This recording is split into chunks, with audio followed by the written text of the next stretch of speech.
Akhirnya putusan Mahkamah Konstitusi telah diketok. Soal putusannya adil atau enggak, biar itu menjadi urusan hakim dengan Tuhannya nanti. Tapi salut juga nih dengan 3 hakim yang kokoh dalam dissenting opinion.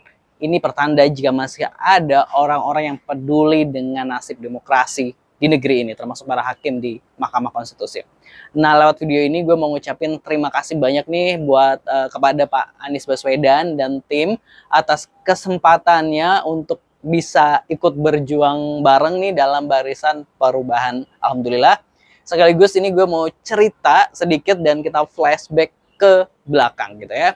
Jadi ini gue nih lahir di salah satu desa di Sumatera Selatan sana, jadi jauh banget. Jadi dulu itu hanya bisa melihat keriuhan pesta demokrasi hanya di TV, atau paling nggak lihat bapak gue pulang tuh tiba-tiba bawa kaos partai gitu ya, kaosnya yang tipis-tipis itu, pokoknya ISIS lah kalau dipakai sama kita gitu ya, buat siang-siang bisa kayak gitu.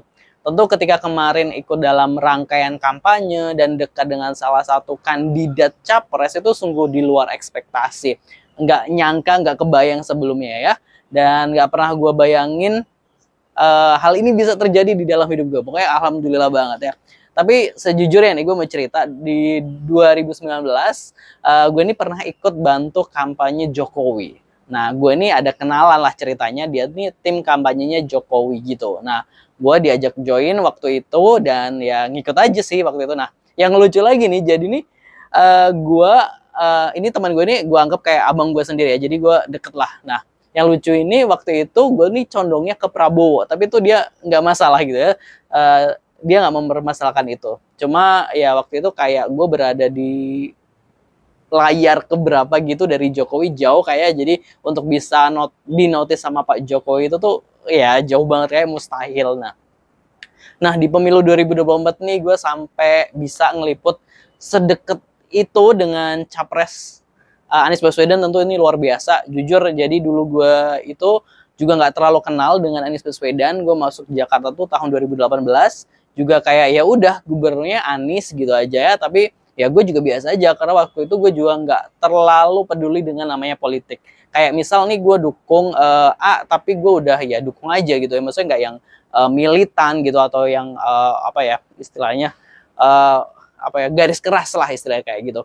Akhirnya waktu itu konten gue tuh ngangkat soal Jakarta, mulailah gue ini dinotis. Waktu itu juga masih biasa aja, pemikiran gue ini berubah saat liputan soal kampung akuarium. Nah waktu itu rencananya pembangunan kampung susun akuarium itu. Jadi lagi mulai tahap pembangunan. Nah mendengar cerita dari warga kampung akuarium yang digusur di era Ahok dan dibangun lagi era Anies, pemikiran gue ini akhirnya berubah 180 derajat. Jika memilih pemimpin itu berdampak banget loh. Ya salah satunya kayak yang ada di hadapan gue waktu itu warga kampung akuarium. Jadi pemimpin itu memiliki pilihan dalam kewenangannya. Ya waktu itu misalnya Ahok memilih dengan kewenangannya menggusur. Namun Anies dengan kewenangannya memilih untuk berdialog dengan warga dan akhirnya ketemu jalan tengah dan dibangunlah kampung susun itu, kampung susun akuarium. Jadi kalau ada yang bilang siapapun pemimpinnya hidup kita gitu-gitu aja, nah itu bagi yang nggak terlalu kena dampaknya, tapi bagi warga-warga yang kena bisa sepenting itu loh memilih pemimpin gitu ya. Karena memilih pemimpin tiba-tiba rumah kita kena gusur dan lain sebagainya. Nah jadi apa ya? Ada sebagian yang ngerasa nggak berdampak, tapi ada yang pastinya berdampak bagi masa depan mereka dan bahkan anak-anak mereka. Sebenarnya memilih pemimpin itu semua kena dampaknya, cuma beda level kena dampaknya. Bagi orang-orang yang kaya banget mungkin ketika ada kebijakan kenaikan BBM ya dianggap biasa, ya gitu aja gitu kan. Tapi kalau bagi orang-orang yang kurang mampu dan lain sebagainya, kenaikan harga pangan, kebutuhan dan lain sebagainya pasti ya sangat berdampak besar gitu. Jadi kalau ada yang bilang memilih pemimpin nggak ada dampaknya, hidup kita gitu aja, ya tergantung hidup kita udah di posisi mana. Akhirnya singkat cerita, gue mulai ngikutin apa yang dikerjakan oleh Anies Baswedan di Jakarta. Ini membuat gue akhirnya memutuskan untuk mendukung beliau. Jadi semakin diikutin ya semakin gue tahu kebijakan-kebijakan itu keren banget. Hingga akhirnya masuk menjadi salah satu kreator yang diajak kolaborasi untuk mengikuti kegiatan kampanye beliau. Dan untuk gue ikut keluar kota ini sebenarnya gue nih nggak dibayar, tapi ya pastinya dapat akomodasi, penginapan dan makan lah ya, itu aja udah pastinya senang banget gitu ya, kayak teman-teman media yang lain. Karena mengikuti kampanye semuanya ini prosesnya ini berkesan banget.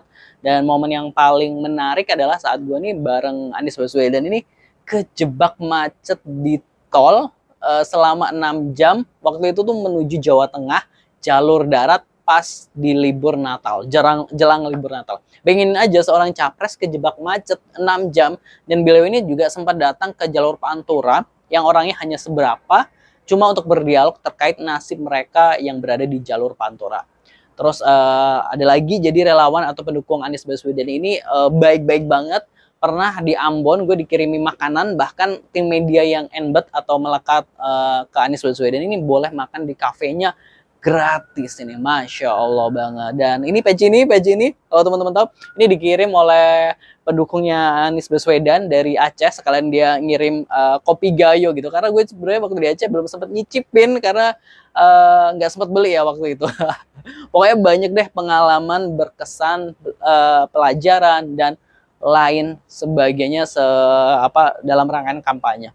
Dalam proses pemilu 2024 ini, Anies Mohaimin juga memberikan banyak pelajaran banget, salah satunya tentang pelajaran tetap mengikuti proses dan aturan yang berlaku tanpa nabrak-nabrak aturan. Itu yang yang penting banget, karena prosesnya itu harus diikuti dengan baik, tentang bagaimana sabar dan optimis, ikut kontestasi dengan sebaik-baiknya, menang kalah tegak dengan terhormat. Itu pelajaran yang gue amati, yang gue dapat selama proses kampanye ini. Dan dalam proses kampanye ini gue juga kadang mikir, Anies Baswedan ini nggak ada capeknya ya, kok bisa gitu ya, sehari aja bisa 3 provinsi, dalam satu provinsi bahkan bisa 2 tempat, 3 tempat, bahkan 5 tempat. Ini luar biasa perjuangan beliau, ikhtiar beliau.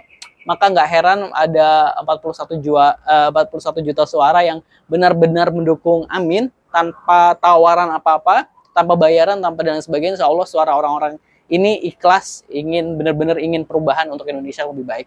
Dari sini gue juga belajar bahwa ikhtiar perjuangan dalam pemilu itu diusahakan sampai ketukan palu terakhir di Mahkamah Konstitusi. Ketika palu itu sudah diketok final, ya udah legowo aja, karena memang kalah itu hal yang udah biasa terjadi. Karena kan kemarin sempat buzzer-buzzer nyerang kayak udah nyerah aja, tapi kan kita tuh masih ada kesempatan kita coba. Tuhan tahu apa yang terbaik untuk setiap hambanya. Mungkin sekarang kita ngerasa kok begini, kok kayak gini, kok kalah, karena kita semua pasti akan mendapatkan hikmahnya di ujung nanti. Jadi stay positif, tetap positive thinking. Yang jelas rezeki kita semuanya udah dalam takaran Tuhan. Jadi soal beda pilihan politik itu nggak jadi soalan. Jadi hidup kita tetap masih bisa berjalan kok. Sekali lagi pastinya selamat juga buat Pak Prabowo yang sudah memenangkan kontestasi ini. Saya 2 kali nih dukung Bapak di 2014 dan 2019, namun 2024 enggak. Semoga amanah dalam kepemimpinannya dan janji-janji semasa kampanye ditepati ya Pak Prabowo. Amin, amin, amin, amin. Terima kasih buat positive people semuanya yang udah dukung Aksa Nation dan terus berada di garis perubahan. Terima kasih banget. Stay positif dan Insya Allah kita tetap berjuang di dalam perubahan. Terima kasih. Wassalamualaikum.